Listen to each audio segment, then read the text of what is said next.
It's time to take a look at what's happening around Wyoming for Monday, July 15th. I'm Wendy Corr, bringing you headlines from the Cowboy State Daily newsroom, brought to you by Wyoming Senior Olympics, reminding you that this year's Senior Olympics start July 31st in Cheyenne and volunteers are needed. Become a volunteer today at wyomingseniorolympics.org. Well, immediately after news broke that former President Donald Trump had been shot at a Pennsylvania rally, Wyoming's congressional delegation sent out prayers for Trump. Cowboy State Daily's Claire McFarland followed the story after what has been determined to be a failed assassination attempt. Their statements at first were pretty much one sentence, just offering prayers. Nobody knew what was going on. There were a couple bloody videos out there of Trump kind of getting shot, hitting the ground, coming up, raising his fist. But as the media was able to confirm more and more on the ground, like, the shooter was killed, this is an assassination attempt, all of these things, then Wyoming's congressional delegates issued more thorough, more thoughtful statements, and the governor. Trump issued a statement to Truth Social a few hours after the shooting, thanking the Secret Service and other law enforcement and extending condolences to the deceased attendee's family and to the other attendee who was injured. Outrage over a Daniel resident reportedly running a wolf down with a snowmobile continues to reverberate with an anticipated bipartisan U.S. House bill aimed at banning such acts. The Snowmobiles Aren't Weapons Act would ban using snowmobiles or other vehicles to directly pursue or run over wildlife on federal land in all 50 states, according to Outdoors reporter Mark Hines.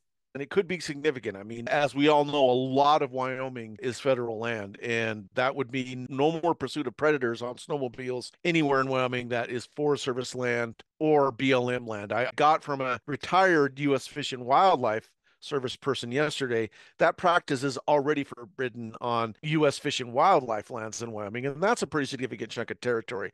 Whether the practice would remain legal on private property and state lands in Wyoming would remain up to the state legislature. Boot maker Scott Wayne Emmerich in Cody has made some of the world's most legendary boots. He's got a client list that reads like a who's who of the rich and famous, ranging from his first customers, Dustin Hoffman and Sharon Stone, to more recent clients like Reba McEntire and Kevin Costner. Cowboy State Daily's Renee Jean reports that Emmerich's work is so intricate, a pair actually ended up in the Smithsonian Institute. They're called the Mexican. And to make those boots, Emmerich used these rare silver and gold coins dating back to 1500 on up to the Mexican Revolution.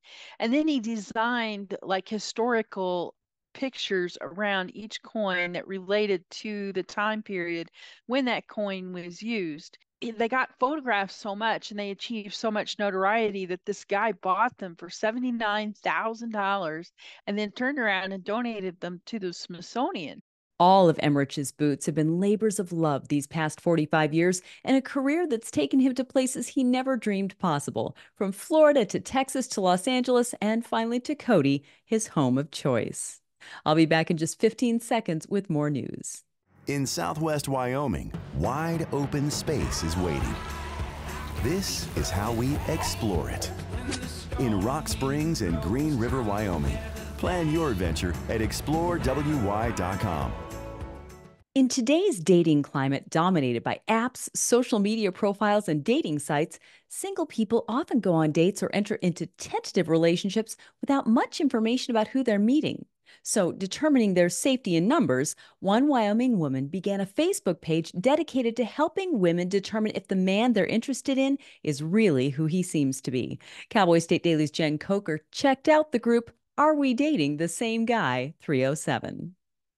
Some guys will just be on Tinder, which is one of the dating apps, under a different profile. And somebody will say, hey, that's so-and-so. He's married and his name is actually this. I was shocked by actually how much that happens. And the purpose, as the organizer told me, is to be a support for other women and, to help them prevent the missteps they'd have with certain men. And men have it too. There's a male page too. So the guys are not exempt from this.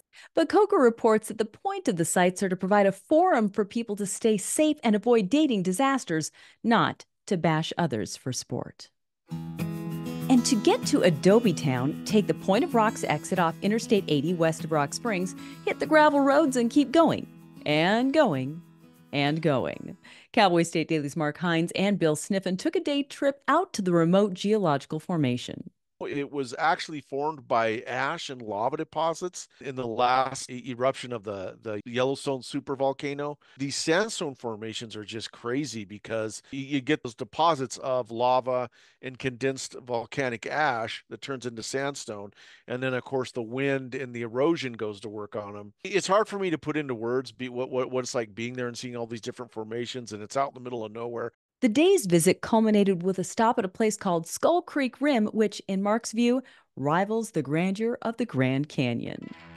And that's today's news. Get your free digital subscription to Wyoming's only statewide newspaper by hitting the daily newsletter button on cowboystatedaily.com.